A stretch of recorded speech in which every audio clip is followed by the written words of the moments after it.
Be Aull here on Hot Radio Maine. We got a special guest joining us on this rainy day here in the 207, coming from the Lower East Side of Manhattan. Sash, how are we doing today, my guy? What's going on? We're doing great. Hey, that's what we like to hear. So I got a personal motto. It's, how could you be mad today? So I want to know, what are some things you're feeling good about in your life right here, right now? Feeling good about being up here in Maine. Thank you for having me. Hey, of course, man. I'm feeling incredible about this new record we just put out. Yep. I'm happy to be able to come up here in person and play it for people. Yeah. You know? It's sick. Yeah, no, it's dope. It's good to have you here. We've been playing Lemon Sorbet here on the air and knew it too. Dion's been spinning that. Yeah, of course, it's good stuff. And you know, a lot of people might be newer to your sound. So tell me, how did you get into making music? You know, what was growing up in Manhattan like to shape your sound? For sure. I mean, I grew up in sort of like a music family, as in that like both of my parents are artists, not musicians. Mm-hmm. And my dad was the biggest hip hop head. Yeah. So I was always like, we were always listening to, whether it was listening to people and being like, oh, Jay Dilla sampled this, and we go back to listen to old records and we listen to Jimi Hendrix, then get to Bob Dylan, and we just was like, it was always like a music exploration for us. Cool. And then when it came to me making music, it was just like, you know, music's become so accessible in terms of creating that as kids in high school, it was like, why don't we just try this? Straight up, we got laptops, we got mics. Exactly. Yeah, and it's come from there until like we just consistently have taken it more and taken the craft seriously. Yeah, absolutely. Well, it sounds like you got a lot of musical influences. Yeah, for sure. So how would you say those sounds have influenced your sound? What would you describe your sound as? My sound is like music noir. Yeah. Right? It's like, it's dark. It has a little bit of, I would say the melodies are sweet over some dark, grim beats. Yeah. I call it like delicately hard. Okay, I like that. Music noir. Yeah. That's dope. That's a dope title. I feel like that's a sound that a lot of, you know, I tend to gravitate towards myself. Yeah. So it's cool to hear. Yeah. And you said you started out in high school making music with your friends. Yeah. And it's still with my friends. Yeah. It has to be with your friends. Absolutely. Gotta have a good team around you. No yes men though, as we talked about, of course. So when you started out in high school, you know, you're on your laptops, you got your home studio set up. Yeah. Would you start out on SoundCloud or what? I put the first song out. I was telling my brother about it. We were like remembering. It's funny, like the first song I ever put out, I didn't want to put out. Yeah. And my friends were like, just put it on SoundCloud, just try to see what happens. And that was back in the days where like you could put something on SoundCloud and it would just be like, the next day you look at it and it's like has 500,000 plays. Yeah, like, what the hell happened? Can I send you some beats? And I had no idea how that whole world and navigating that was.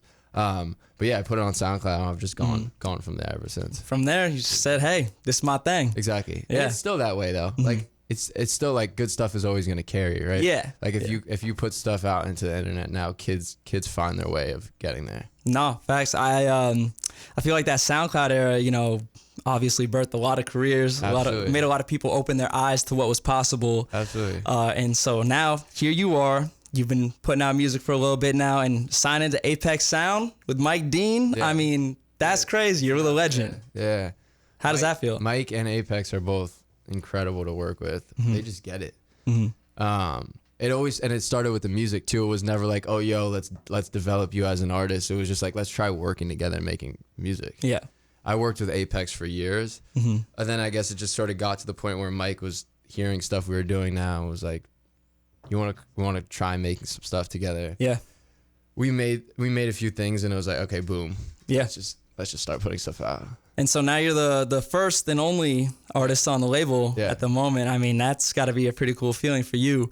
Would you say, has anything changed for you since you've signed with them? I mean, I wasn't up here talking on the radio station before. But creatively, no. Yeah. It's working with people that I dreamed of working with. Like I grew up listening to Mike Dean. Yeah. You know? Yeah. I mean, so that it's changed to be able to be in the place where like I'm going to Mike Dean's house to record songs. I'm not doing it in my bedroom. Yeah.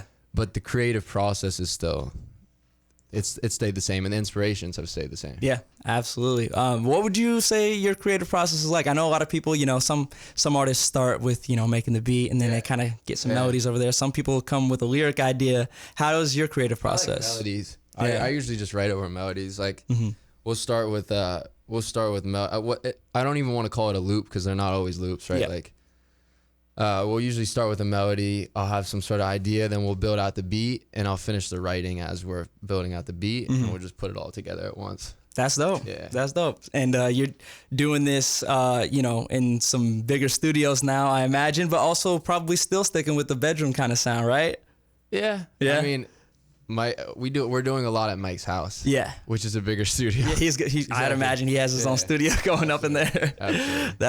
That's crazy. Is there anybody that has reached out or, kind of left you in like damn, starstruck kind of moment? Oh yeah, for sure. Yeah. I don't want to share right now because there'll be lots of cool stuff coming. But yeah, for sure. Absolutely. Absolutely. Yeah. Well, speaking of cool stuff coming, we got the EP coming out. Yeah. Bittersweet, December 2nd. 12/2.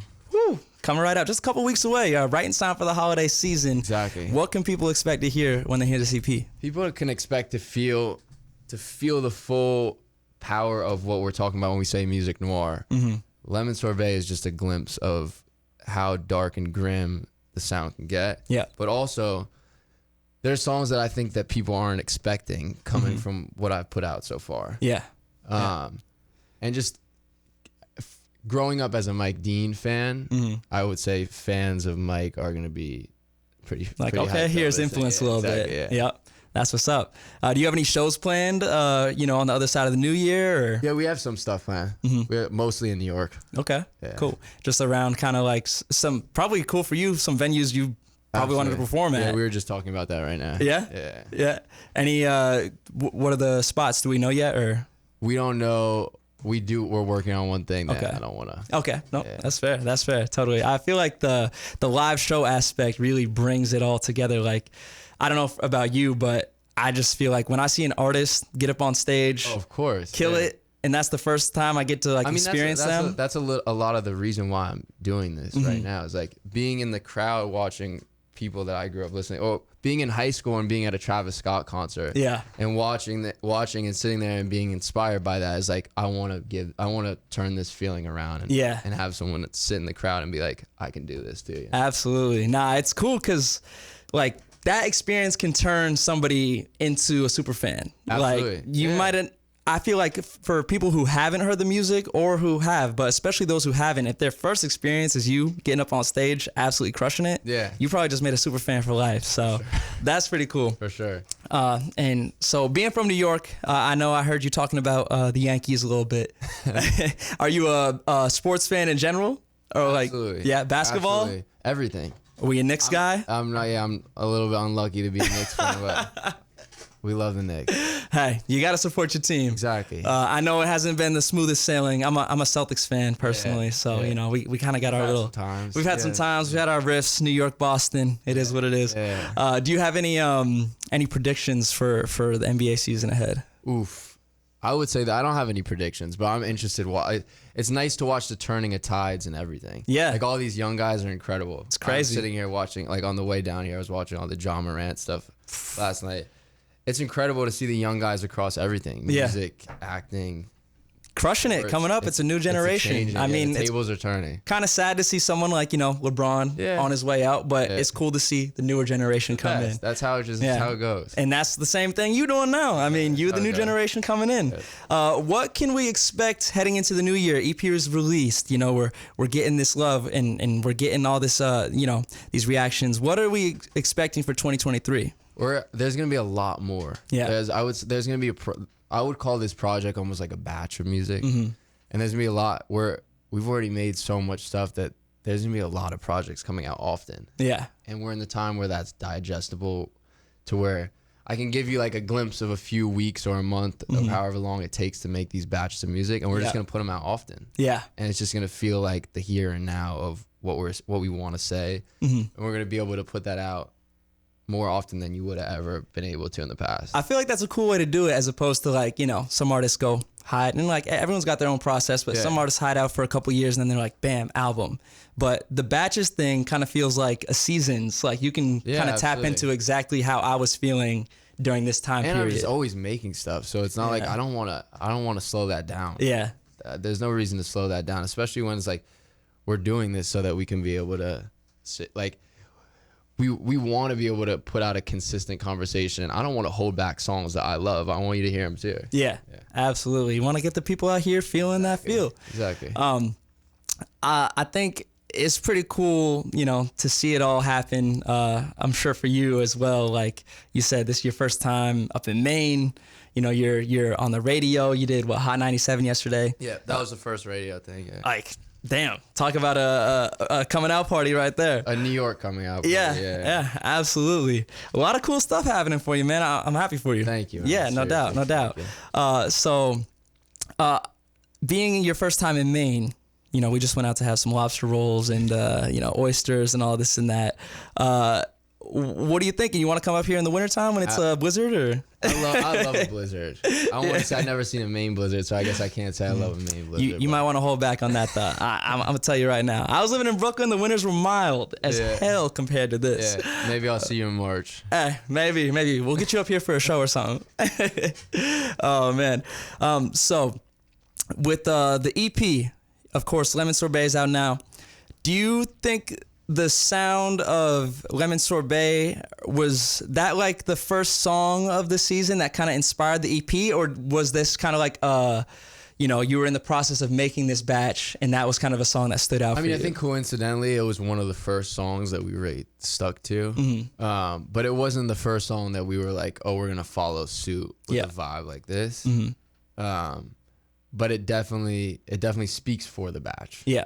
I don't know if that means that it's something that like we heard Lemon and we're like, we're going to try and stick to something that feels like this, but it also, it does a perfect job at representing what the sound is. Yeah. I'm explaining as in Delicately Are. I think that's dope. Yeah. That's dope. Well, it's a good sound. Are you seeing a lot of success? You know, we were talking about a lot of people on TikTok and social media and whatnot. How has the reception been on social media for you? Oh, it's crazy. Yeah. And I talk to everybody. Yeah.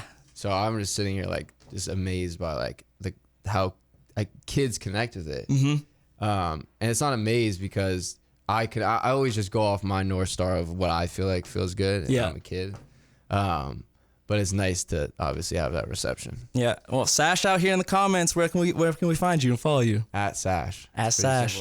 Simple as that. Twitter is Seeing Sash. And then TikTok is 008 Sash. We'll probably get that changed. I feel like everyone wants to get their handle on point, right? You know, Instagram, but yeah, we'll see about the other things. You gotta find that person who hasn't logged into their account for 8 years or whatever it is, and hunt them down out here.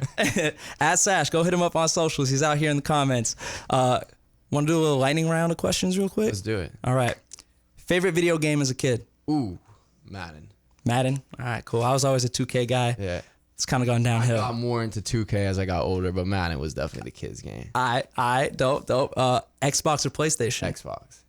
Good man, good man. Morning person or night owl? Ooh, I hate to say both because it's bad, but I'm both. So you don't sleep early and I don't sleep. Yeah, I'm a night owl, but I feel like I tend to run on like 5 or 6 hours of sleep. Yeah, probably not good, but same, you know, it is what it is when we out here doing our thing. Exactly. What was your first job? Ooh. I was modeling. Oh shit! I wouldn't even really call that. If I did that as my first job, to not have to have a first job. Yeah. It's a pretty cool first job to have. It's true. Mine was Dairy Queen. All right. High school job, Dairy Queen. I was out here slinging them cones. Modeling though, that's cool. Do you have any aspirations to do that going forward? I would imagine, right? Yeah, I'm doing some stuff for brands that I like. Yeah. But not the same way I was when I was 15. Yeah. Well. 22 now, right? Exactly. Cool. Well, damn. Multifaceted out here. One time somebody gave you some advice, but you stuck with your gut and it worked out. Ooh, there's so many times. One time. I mean, a lot of people told me to not really take music so seriously. Isn't that always the story? A lot of people tell you that. Yeah. A lot of people tell you to have a good plan B. The plan. Why do I gotta have a plan B? Exactly. If I'm going balls to the wall with plan A plus. That's what I'm saying.